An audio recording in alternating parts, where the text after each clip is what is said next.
Ladies and gentlemen, welcome back to The Truth. I'm your host, the one you love the most, Nile Hassan, back with a brand new episode here in The Truth. Back once again with my boy AJ Ponciano. AJ, how are you doing here today? I'm doing great now. How about yourself?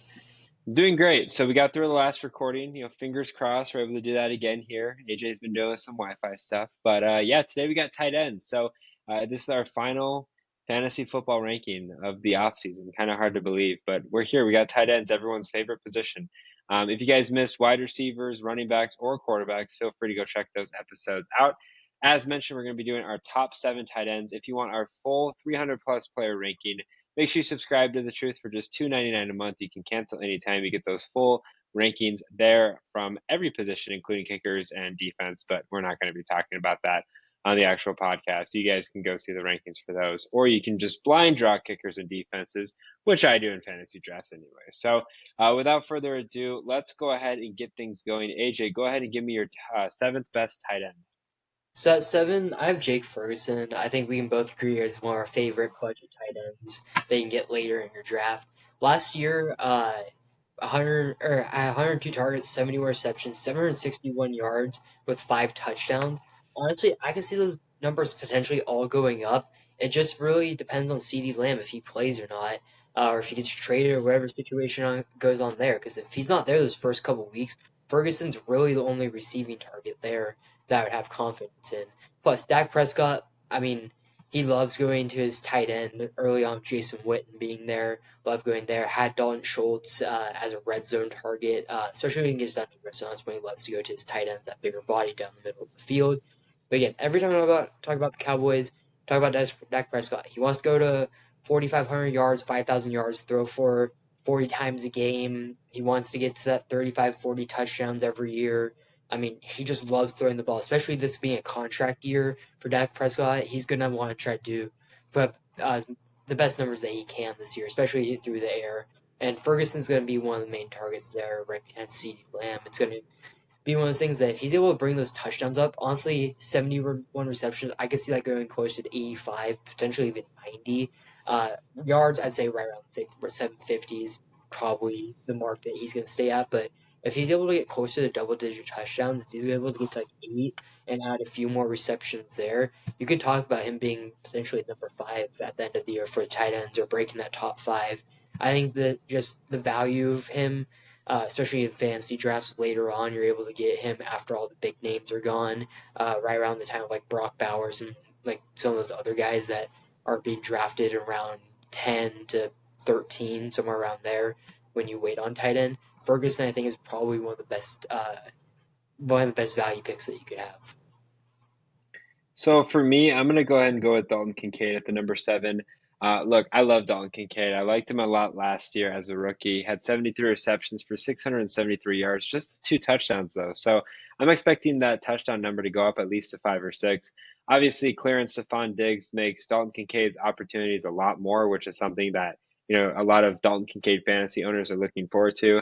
Yes, Dawson Knox is still on the team. I think he's going to get a good amount of targets. Potentially could get around the same as Kincaid, but it really opens the field now and opens the floor. And I felt like Josh Allen really established a great connection with Kincaid as he did Dawson Knox. And although there's some receivers like Keon Coleman and some other guys that could really get some receptions and a lot of mouths to feed, I think Kincaid's going to be one of the main ones. And there's a reason they went out and drafted him, maybe not knowing, or maybe they did know that Diggs was going to depart after Kincaid's first season, but regardless, it's a really great situation for him going into this year. I mentioned that Allen's my MVP favorite. He's my number 1 quarterback. So, you got to find ways to distribute the football efficiently if you're going to be the MVP and my number 1 fantasy quarterback. And I think a lot of those are going to go to Kincaid.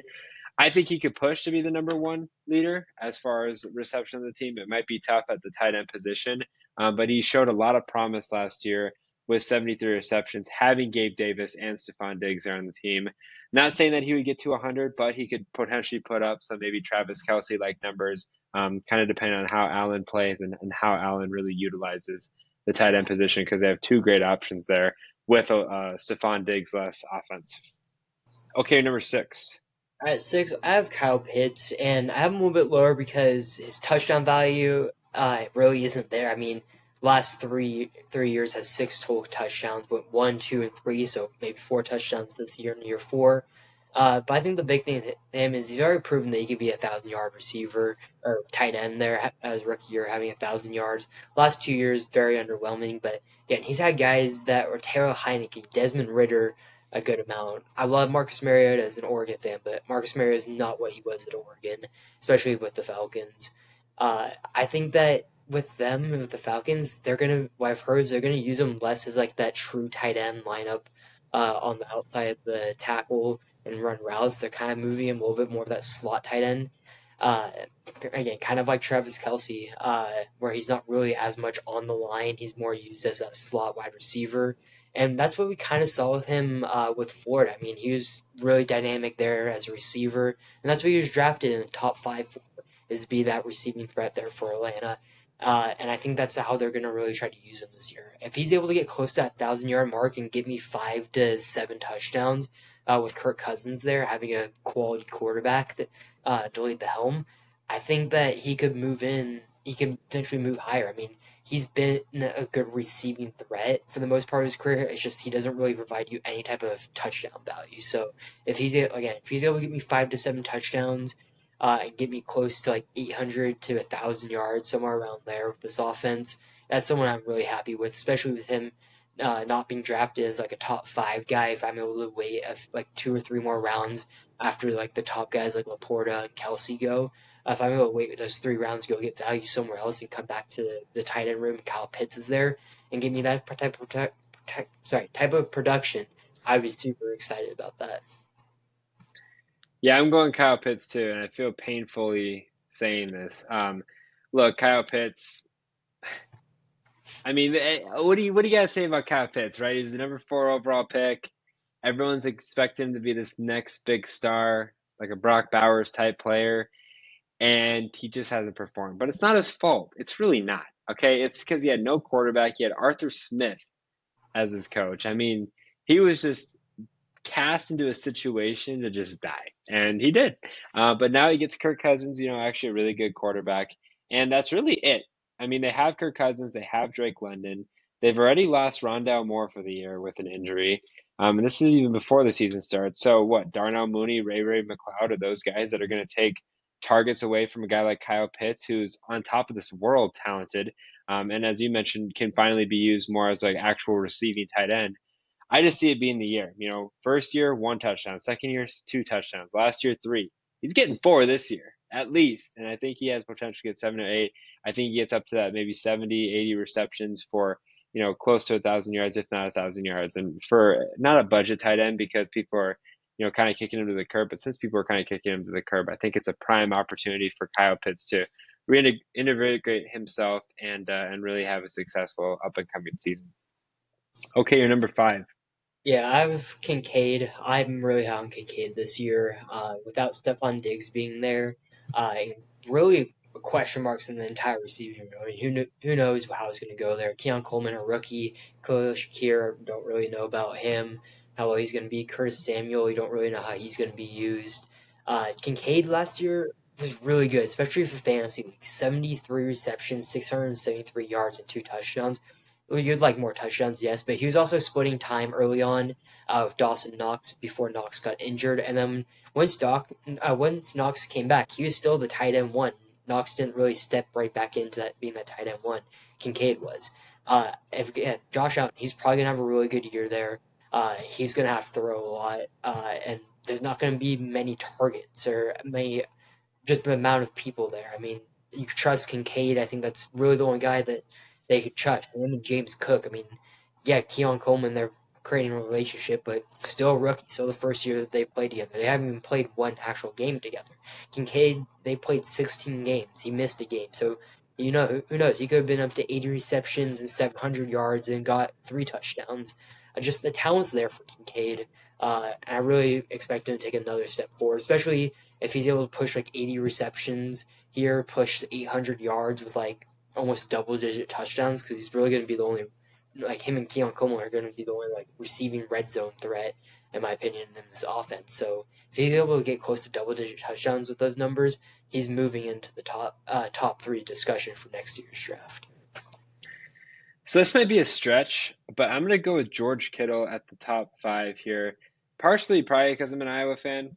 Probably partially, I'll be honest. But I really like George Kittle a lot. I think he's a great all-around tight end. I know that doesn't mean anything for fantasy, but last year he was the epitome of what I call a bipolar fantasy player. Some weeks he gets you one fantasy point, other weeks he gets you 28. And that was really, really, really annoying, I'll be honest. I was really excited for the 28-point performances, but really disappointed by the 1 point performances. And so that's partially what you get from George Kittle. I don't know if it's because Brock Purdy went to Iowa State. I really don't. If it is, that's selfish on Brock Purdy. But him and George Kittle at times seem to have a really weird connection throwing the football. And it's really aggravating to watch. But George Kittle is an all premier tight end. I even like him even more after watching that receiver documentary. I thought he was hilarious. But yeah, he's a great option there for the 49ers. At the time of recording this, we are recording this a little bit early. Debo and Brandon Ayuk are still on the 49ers, so a trade could alter Kittle's production, but has to keep in mind he is 30 now, which is kind of hard to believe. He's getting older. He was drafted a little bit later, 23, I believe it was. So he's getting a little bit up there in age towards the end of tight end production, but that offense is so good. He takes a lot of hits, but he can get you into the end zone and he can get you a lot of points. The biggest thing is, can you stay consistent, or is he going to get you sometimes one fantasy point, which makes you want to really question your fantasy choices. But I really like George Kittle. I'm always going to have a partiality to George Kittle. I feel like with tight end being the position that it is, getting a guy like Kittle is an absolute steal. All right, go ahead and give me your top or your number four. At four, I have Trey McBride. I think a lot of people forget McBride was a second round pick. He won tight end of the year. I forgot the name of the award, but his last year in college at Colorado, or Colorado State, he was one of those things that he early on in his career just didn't really have much production. Kyler Murray was injured, so he couldn't really have a connection there. I think McBride was also injured, so it just kind of didn't match up well. But in the 8 games, I want to say it was that they played together with where McBride played with Kyler last year once he came back.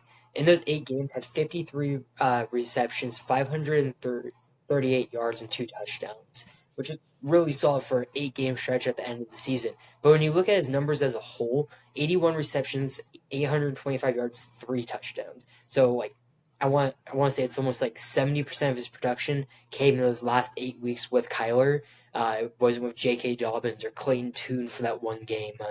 Just there was that rotating door also uh, with quarterbacks before Kyler came back. And we saw the production that he was able to have. I mean, he was averaging more than almost 6 targets or 6 receptions per game, a little bit over 60 yards per game. I know only 2 touchdowns, but even then, his per 17 with Kyler Murray, if you take his numbers from last year, yes, it's only 4 touchdowns, but he gives you over 1,000 yards and he gives you over 100 receptions. If he duplicates the numbers next or this coming season, if you look at just the 8 games they played last year.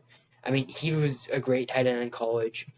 He was drafted in the second round for a reason, and now instead of him being the only receiving threat, uh, they have Marvin Harrison that opens up the middle of the field for Kyler. And I'm a big fan of Kyler for the season. I think he'll take a huge step forward. And I think McBride's going to be a big part of that, especially in the red zone. Yeah, I got McBride at the number four as well. Look, McBride is one of those guys I feel like a lot of people don't know too much about. A lot of people have kind of heard of Trey McBride and really don't know what he's about and are probably questioning why he's so high on a lot of fantasy guys' boards. Like, who is this guy, right? Unless you're a Cardinals fan. I got to watch Trey McBride play firsthand. It was actually coincidentally when Kyler Murray tore his ACL against the Patriots. I was at that game and McBride looked good. And I didn't know who he was at the time. I was like, who is this guy? And then last year, again, same thing. Started off really slow as far as fantasy is concerned. His first 5 weeks had no more than 2 receptions, but then when Kyler Murray came back, really showed that connection there. And I think that's a lot of reasons why people are excited about Trey McBride, and that's important. Whether people want to admit it or not, having a connection with a quarterback, especially at the tight end position, is paramount. Look at Kelce. Look at guys like Kinkaid, LaPorta. They're great tight ends, but some of the great tight ends have terrible connections with their quarterback, like Kyle Pitts. So it's great for a guy like Trey McBride to really step into the rings here. There is some risk with Trey McBride, and that's why I put him at the number four, just because there's so many unanswered questions about Trey McBride. But the touchdowns are going to come. He had 81 receptions for 800 yards last year. For how bad he started the year, that's pretty remarkable. So you're taking that momentum from last year with hopefully a healthy Kyler Murray and a consistently healthy offense in Arizona. And Trey McBride could take those next steps, especially in the tight end position where it doesn't seem to be, like the wide receivers where there's 10, 12, 15 really great options. There's only a couple. Trey McBride could kind of be a sleeper to be a number 2 or number 1 and be this year's Sam LaPorta, even though he is entering the third season in the league. All right, your number 3. At number three, I have Mark Andrews. Mark Andrews got injured in week 11, I believe it was, or week 10. He only played 10 games last year, but in that time had 45 receptions, 544 yards, 6 touchdowns. So he was on pace to break over 10 touchdowns there, which would have been more than a career high.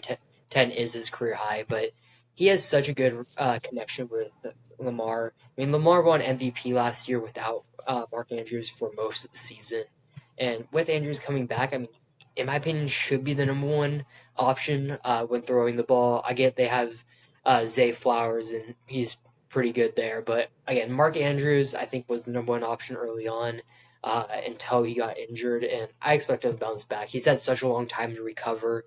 Uh, and again, that connection's already been there. It's been there for basically Lamar's entire career at this point.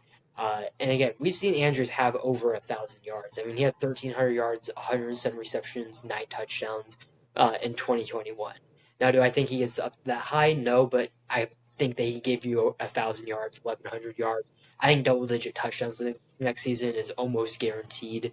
I think that he will get you a good amount, probably 11 to 12 if I had to guess. And the receptions, him getting closer to that 70 reception mark, 80 reception mark in PPR leagues could push him into that that tight end 2 slot, depending on how much you really like him. But and Andrews and Lamar have already had a great connection together. He's already been an All Pro once, had over 1,000 yards, has 10 touchdowns, has over 100 receptions in a single season before. He just got injured last year, and I think he was set up to have a really good season before that injury happened.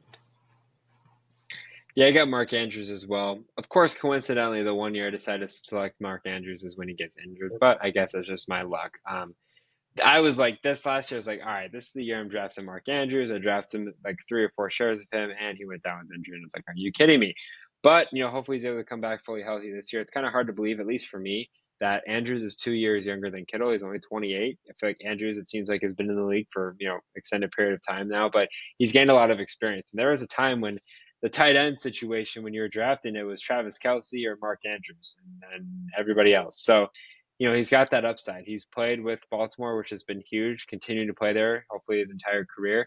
And I like him even more this year, even though, the addition of Derrick Henry. Now, they bring in Derrick Henry to kind of stir up those goal line duties, but I was listening to a podcast the other day and brought up a great point. The defense is going to be so focused when the Baltimore Ravens get inside the 3 of Lamar and Derrick Henry running the football that if Mark Andrews does like delay fades or like kind of like breaks off late, it's going to be wide open in the end zone. And yeah, the Ravens are going to pound the football and really get that touchdown value. But I wouldn't be surprised if Andrews has 10 plus touchdowns and 8 or 9 of them come simply from kind of quick little breakaways open in the end zone because Mark Andrews is going to be wide open. On top of that, he's going to get a lot of receptions. They didn't draft any notable receivers, I don't believe. They still have Rashad Bateman, who they're expecting a big year from, and Zay Flowers, who I think Zay Flowers is going to have a good year. But Bateman, I don't know. I feel like I've been kind of waiting for Bateman to kind of break through the ceiling as well. So it's a perfect situation, in my opinion, for Mark Andrews. It's a perfect environment, and I really think fantasy owners should really consider taking Andrews when they can, especially since Andrews is the guy that's kind of getting drafted at the end of the third, early fourth round. It's a great bang for your buck. Sometimes middle of the fourth round. If I'm getting Mark Andrews in the middle of my fourth round, I got to be ecstatic because I know that he's going to deliver in a really good offense who just had the reigning MVP in Lamar Jackson. Okay, your number 2. Number two, I have LaPorta slotted in. I gotta give all credit to you. I was only drafting LaPorta on my last picks because you were telling me to, and also the Iowa tight end. So I gotta give you I'm that. blushing. I'm blushing, okay? It's one time you get something right with a Right, rookie. I know, right? Both Laporte, I mean, had a great year. 80 finished as the tight end one, 86 receptions, 889 yards, 10 touchdowns. I think you get a very similar season.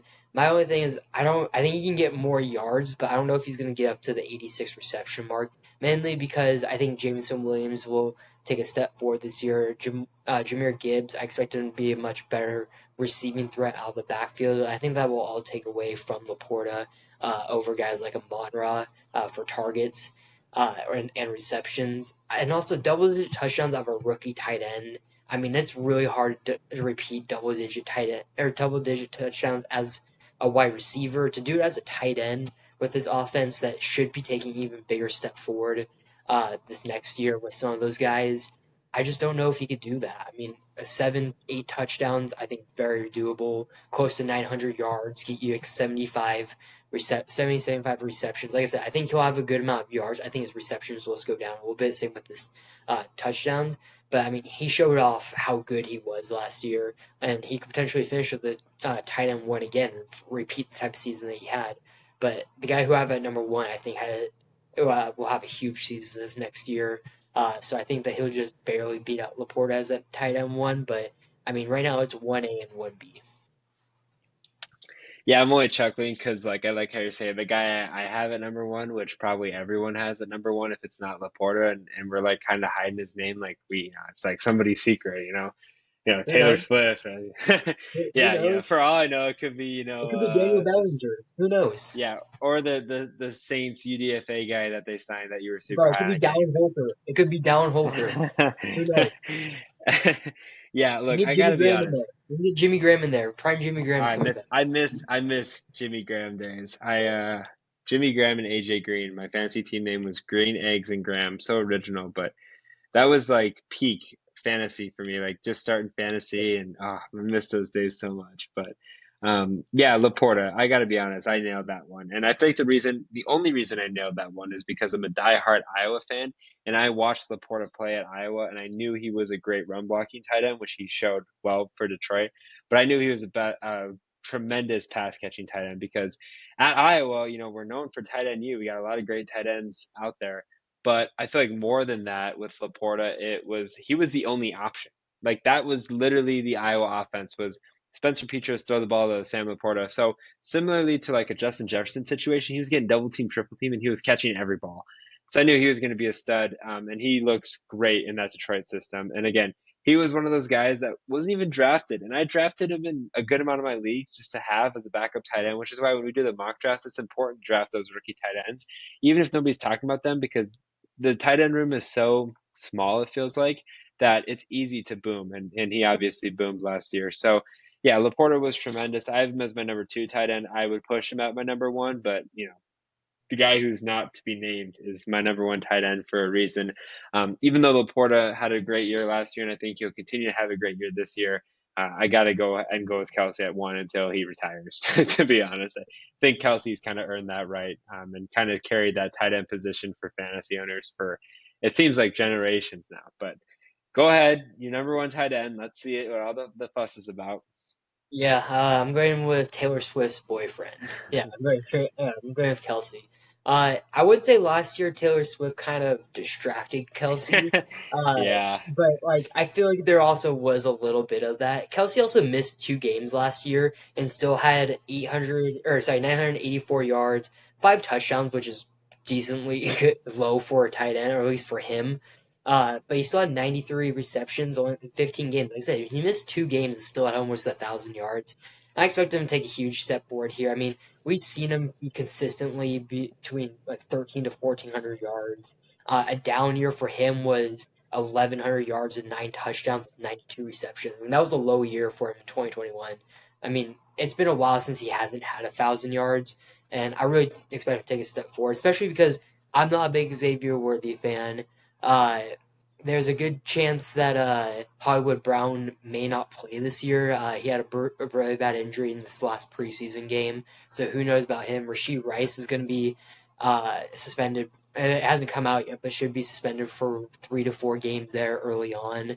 Kelsey's and Mahomes' number one target. It's been his number one target for the past like 6 years now, 7 years.